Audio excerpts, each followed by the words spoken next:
Here's the deal. We're two moms. We pop babies out in our 40s. It was hard. It was hard, but it was also one of the best things that ever happened to us. But now we're moms in our 40s. Yeah, yep. So let's talk about it. The real stuff, the messy stuff, the funny stuff, the real women, real life, real shit stuff. From perimenopause to pissed off preschoolers, real life hardships, and the embarrassing stuff we don't always want to share. We challenge a perspective shift in every episode that'll bring you to tears or to piss your pants laughter. Sometimes both. You're not going to find perfectly curated content with mature-ish mamas. You get what you get. You don't throw a fit. I'm Cal. I'm Megs. And this is Mature-ish Mamas. Life unfiltered. Because if you want a show, we're a shit show. And we're here for you. Yeah. Oh my gosh, Auntie. Yes. Have you watched our show before? I have not. I'm sorry. Well, Don't be. That is actually the best response you could possibly give, because now you don't have any idea what you're in for. Yeah. Welcome to Mature-ish Mamas. Yeah. I can't reach it It's because okay. still in my surgery zone, but imagine music playing right there. Okay. It would have been so entertaining. I'm Megs. I'm Cal. I'm Shauna. Okay, so Welcome to she's obviously Mature-ish lying. Mamas. Yeah, she's obviously lying. She's listened to the show. She knows how to do the introduction. We're in the middle of a grievance party. Is that what you call it? It's called a wake. We're in a wake. Yeah. Is that what it's actually called? Yeah. Yeah, this is a wake. Irish would do the wakes, I think. Oh my God, I love it even more now. Yeah. We're watching the sunset and we're like, we should jump on for a 20-minute quickie. And to which the boys were thoroughly confused, as they should be, because they're not involved. Because if you saw the quickie episode, there's nothing quick about 20 minutes. No. Unless you're on a podcast. Yeah. They were like, wait, 3 of you? 3 of you are going this time? It's not just you. And then Tom wanted to come along. Yeah, and we're like, that just got weird. And we said, Tom, you have to come by yourself. Yeah. And then to which Dawn Carroll replied, I come by myself all the time. Yeah. At least we don't filter out names, so you guys know their full names on the socials or like addresses. 115369 North Great Avenue. That was great. I thought that was an actual old address or something. It is. Okay, perfect. Send our hate mail there. Thanks, guys. So my mama passed away yesterday. My sister. Yeah. And my aunt. Yeah. Yeah. So. And we've been celebrating her, and I was just, you know us, we're always going to jump on a mic and we're going to share authentic life, and I think that's something so special that we can share for this quickie episode, because we have shit to do. We have a funeral to plan, we have a lot going on, and we have people to hug and laughs to share and pictures to look at and tears to cry. Stories and all the good stuff. Yeah, we have a lot going on. Yeah. But we just wanted to, I just really wanted to talk about the process, not even the process, but the reality of the yin and yang and juxtaposition of joy and sadness that go in this journey of life when you lose someone that you love so dearly. And I think there's multiple people who love my mom, her sister, her auntie, but there's this level of closeness that we have and that we've got to experience with her. And truthfully, for me, aside from losing a grandparent, which is very difficult, I was going on my walk this morning. Not a run, guys. Let's be honest, okay? I was going on my walk this morning, and I was just like, wow, one of my hardest. I've made it through. I'm making it through. I'm doing.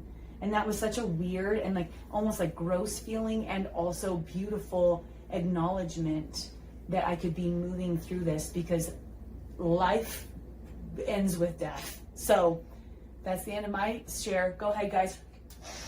Yeah.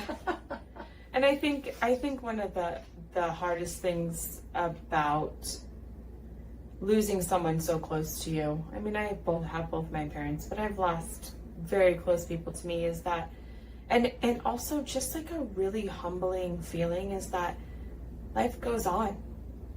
Life will continue, and they would want us to continue. I know that your mom told you that a lot. Yeah. She know that, you know, but it does, it goes on.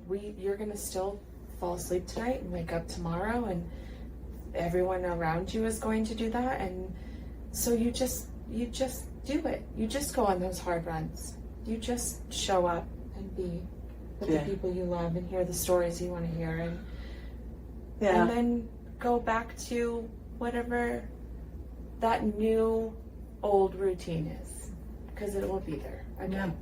It'll be there again. It is, and you know, Callie and I were cleaning out some stuff earlier today, and it was poignant because it wasn't getting rid of my sister. It was getting rid of the reminder of her illness, you know, and her journey, and just wanting to focus on the goodness and the light. So that was great for me, and I think we both had a sort of a little cathartic time doing that today. So it was great. Absolutely. Yeah. And it's things that you don't like realize are going to be a part of the journey of moving from earth to heaven with someone, is that I mean, I've never known it so close, so personally, of all of the different things and by the way, you guys, my mama passed 22 hours ago. Like, we're talking of fresh wounds that we're coming at you guys with, and being willing to share and open up about with, because this shit's hard. Like, don't mistake our jokes and our laughter for a lack of love and acknowledgement of how special this is. But we also, like you said, we know what mama would want. Yeah. But it just, you don't realize all of the different things and emotions and processes that you're going to go through when a loved one passes. Absolutely. Absolutely. And I think that's why it's so important that we're sharing this, because in the moment, you don't know. Like, just know, like, just going through her stuff to get rid of the things that reminded you of her illness, of her sickness, or even just like, I mean, this is just coming to mind right now, but just like, someone's got to go through her underwear drawer and get rid of that. You know what I mean? It's like, and you're not erasing a person. That person will never be erased. They will live inside of all of us, and especially inside you, and especially inside you, and especially inside your children, with the things that they say and the stories that we tell and how we remember her. That's her living still. So, but it's the truth. This is the God honest truth of what happens when somebody passes.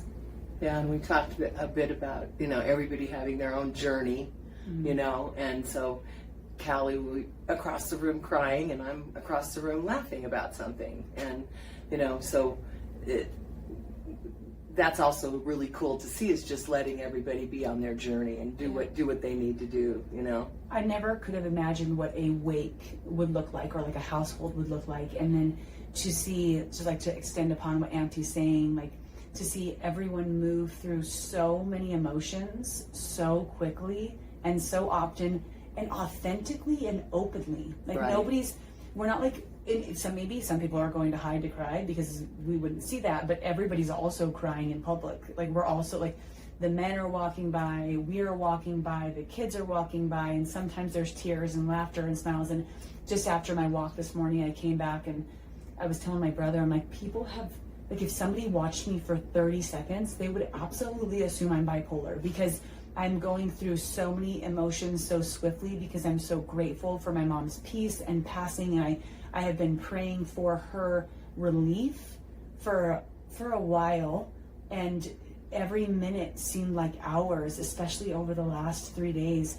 And so it's like I have this thing where I'm just like so grateful and happy, but then also I know that I'm not going to get to see my mom in her flesh anymore, you know? So to watch people, if you've never experienced this, right?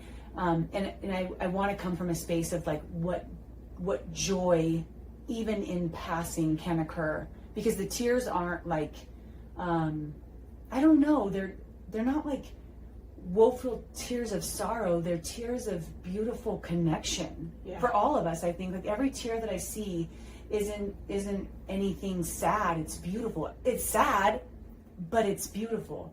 So to watch us all like moving through the barn, just like you were saying, these guys, you know, are laughing and these guys are crying, and then I walk out the door sobbing, and they just look over like, yeah, cool, like Cal's sobbing now, and I walk out the door and go a different direction. And then Megs, I haven't seen like whatever. Like, when I look at Megs and she's just over in the other area crying, and then we're laughing, and then we're sharing. It's so fucking phenomenal. It is. That we can experience all of those emotions authentically. What if you had one of those families who didn't allow expression of emotions? Like, Yeah. what would that wake look like? That's a good question. Because we do have some family members that aren't real good at expressing their emotions. Yeah, absolutely. So, and I think sometimes I worry about those people, because they have them. Yeah. I don't know if it's just strictly denial or, and let's face it, I'm talking about men Yeah. generally. Yeah. Let's go ahead and just disclose Yeah. this. You guys with the penises. Yeah. We know. But you're right, but true. Yeah, in our family anyway, that sure seems to be the case. So, Don't you think a lot of times I feel like that's coached to strength? Like, this is how we show up because we don't show emotions. And I almost feel like even in my earlier years, that's what I was learning from my dad. Like, we're strong, we don't need to show any of that. But I don't know when the flip switched where he was like, screw that, I'm going to show every emotion, because he comes over to visit me today and the full family, which was so beautiful. And it's just like, we're all losing that, but losing it. But it took time to move into a space where we could feel safe, understanding that showing emotions is not showing that we're weak. right. And my belief is that it is the opposite. I agree. I 100% agree. I think being able to stand and show, or even stand up and say what you're feeling, is super strong. It takes so much oomph and guts to even just say how you're feeling with people. And what a beautiful thing that Awake is to hold space for us all to do that. Like you said, some people are crying, some people are laughing, but we're all holding space for each other in those moments. Sure. So. But I would have to say, in the defense of those males in my family, I do think that's how they grew up. Absolutely. Men were just strong and, oomph and weren't emotional. So I kind of give it to them, but, we know the emotion's still there. There's some, you can push it down as far as you want, but one thing that was really interesting to me, or just, I guess, worth sharing for me at the hospital, was watching some of the men in our family who they don't share their emotions regularly. So when the emotions come, they come like a freaking tsunami. Yeah. Like, it's not just like a sprinkle or like, a little rainstorm and a rainbow. It's like a tsunami. And I think it's so cool. Like, watching that and watching the grown men in our family sob was so, I don't know, just, again, this word beautiful, but it was like, wow, like they have those emotions, and I could see them releasing not just this in this situation, but like so much that's happened in life. And it's so beautiful. It is beautiful. I have to share one other story too. Just talking about men, because you have your men, but then you have your boys. And I have, as you guys may know, I have a 5 and a 7-year-old in addition to my bigs, who are 20 and 22, and loss is hard for everyone. And loss of a grandparent is different, and it's difficult, but we live with the grandparents. Like, it's a grandparent, but like, I don't know how to, I don't want to like try to one up anybody. Like, we are extremely close. My kids see my parents, they see my mom every single day. And Whit and John and Grandma were best friends. They're best friends. And Quincy's best friends with Grandpa. Everybody knows it. We all know it. Yep. Yeah. And this is the first time it's not the first time. You guys have been with us too. They've seen their great grandma. They've seen their auntie grandma. They've seen people pass before, but like, this is a person that they woke up every single morning and walked over to their house and had breakfast with them and went back and forth 5 times a day, every single day. Yeah. And to watch both of my boys, like, I'll share a video at some point, like later on, about me talking to them about what was happening. Yeah. Because I knew, I did. I wanted to share, but then I also just wanted to see their reactions, and it is freaking priceless. I bet. But after Grandma passed, seeing Whit and John, he's just like, but Mom, he said, Grandma is my favorite. And I'm like, I know he is. I know she was. I know she is. I don't know if she was passed or not yet. Whatever. You guys get the point. And he says, I love her even more than I love you. And I was like, and he's told me this like 5 times now. But I've known it. Like I know like they've always been so connected. So to watch his little emotional being try to process this, and the whole point that I wanted to get to, the story I wanted to share is he was playing with the other kids. The house is full. We're doing all the things, laughing, crying, looking at pictures. And he starts screaming from inside the house. He's screaming. I get up, I run in there. I'm like, what's going on? I get the other kids out, and he's like, my leg hurts. I got so hurt. Quincy did blah, blah, blah. And then he's like pointing to his shin, like to an old open wound. Like it's like an old scab. You know what I mean? Like this baby's been on here for weeks. Yeah. And then he did try to stand up and fell over. And I was like, maybe it's his knee. Maybe it's like, but he just sobbed and sobbed. And it took me about 6 seconds before I realized what was going on. I don't know if he was hurt at all. Maybe he had a little wound, but his little baby, 5-year-old, trauma-filled being in life, because you guys remember he's my warrior, right? Diagnosed with cancer when he was 1.5. He's got just like this different type of wisdom, and he's just sobbing. And I was like, he's mourning his grandma right now. He doesn't know how to get these emotions out. And I just sat with him, and I don't know if he was hurt or not hurt, but I'm like, let's get some ice packs and let me just let you cry. I'm like, buddy, try to cry louder because it's going to make the pain leave your body. Like, just cry louder. And he's like, probably like, what? Well, my mom wants me to cry more. You know, you toughen up. Like, don't do that. And I'm like, no, keep crying, baby. It's fine. And it's just like a weird thing to think about, the men in our life who are trying to move through emotions and in their maybe advanced years.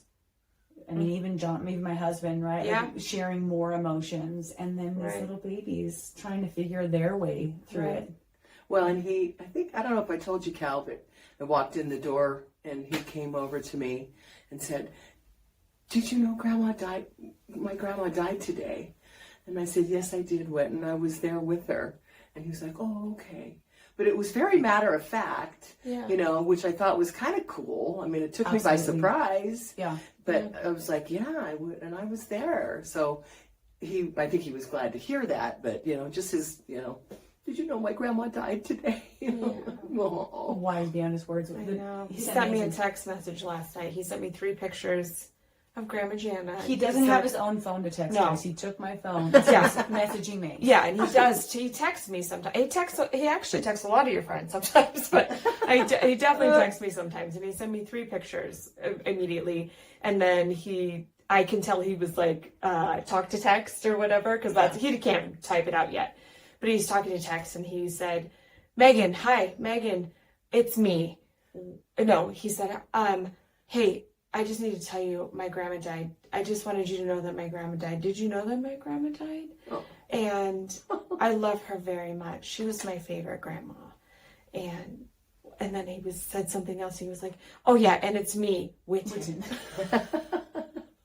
Just in case you forgot. Yeah. It was sweet though. I know, it's just it's so crazy. So when the boys came to the hospital, I wasn't sure, Auntie, what to do. Like when someone's passing, and Mama was in the final stages. Like she progressed very quickly this week.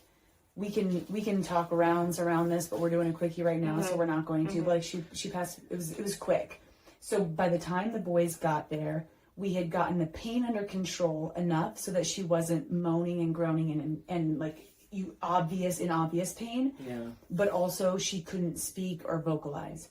So she was in the bed, and the grandma that they knew 3 months ago was a different person. And I talked to Megs, and I'm like, I'm not sure. Like, what do we think? What do I do? Do I have my kids come and see her? Do I have them not come and see her? Like, there's no right answer, by the way. Like, we're trying no. It's like, where are we at? So we asked them and decided that, especially with like Whitten and how close they were. So I brought them downstairs in the hospital. A friend dropped them off because they had this gracious thank you, Becky, for just like taking them last minute. And they came in and we had this full conversation about Grandma getting to go to heaven. I know I'll share the video later, but like when I told them, I'm like, hey guys, you guys know how Grandma's been sick? And they go, she has?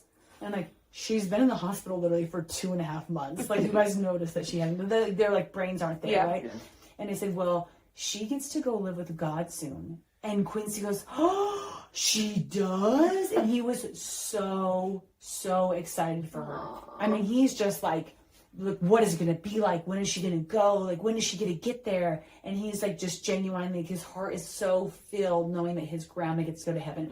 And Whitten was like still processing and everything, but I wasn't really sure. So as they came up, I think that was a pretty like challenging experience, but then they just wanted her to go to heaven. Right. Yeah. So I think when Whitten got to share that with you and share the messages, it was like, guess what? Like my grandma got to go and do this. Yeah. And it's all in, I just think about as in motherhood, all of us happen to have children, you guys.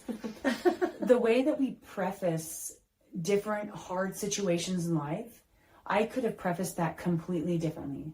I could have set my children up for mourning for years or whatever. I could have told them how much cancer sucks and how this, like I could have complained about so many things. But instead, as a mom, we can choose, and in our lives, not even just like a mom, just like in our life, like we can choose to look at how we're moving through in God's grace and, you know, just graciously to whatever the next thing is, the next chapter. And for some people, that's heaven. And being able to be that light for my littles was so beautiful. Well, Callie, when you say you didn't really know what to do and there's no right or wrong, that's true. But I sure think you did the right thing. Thank you. That was being coached too. So anyway, it's our village. So we're in the middle of a wake right now. We decided to do a podcast real quick. Sometime, maybe, or we have a week. I think it would be really fun to jump on because my mama wanted to do. She really wanted to do a 10 series. It was very specific. A 10 series, short 10 minutes about her journey and her life. And I think what would be so fun is to bring some different people in, or maybe just us, and share about my mom, Shawnee's sister, Maggie's aunt. Yeah. That'd be great.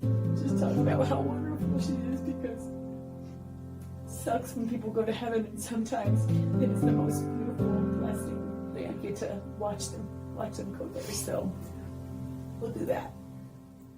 Okay, love you guys. Bye. Here's to one more quickie. Bye for now. That's how we end it. If this episode made you laugh, cry, or feel a little less alone, light a friend up and send it their way. And don't forget to subscribe so you don't miss a thing. I'm Cal. I'm Megs. And you just listened to Mature-ish Mamas. Life Unfiltered. Thanks for letting me do this, guys. Shauna, this was great. Is it kind of fun, huh? Yeah, it is fun. It's very therapeutic. I think a lot of the times I'm just like, Maze, come over, I get on the mic, because I need to process emotions, and maybe we produce it, maybe we don't, whatever, but it just feels like we push through so many different things.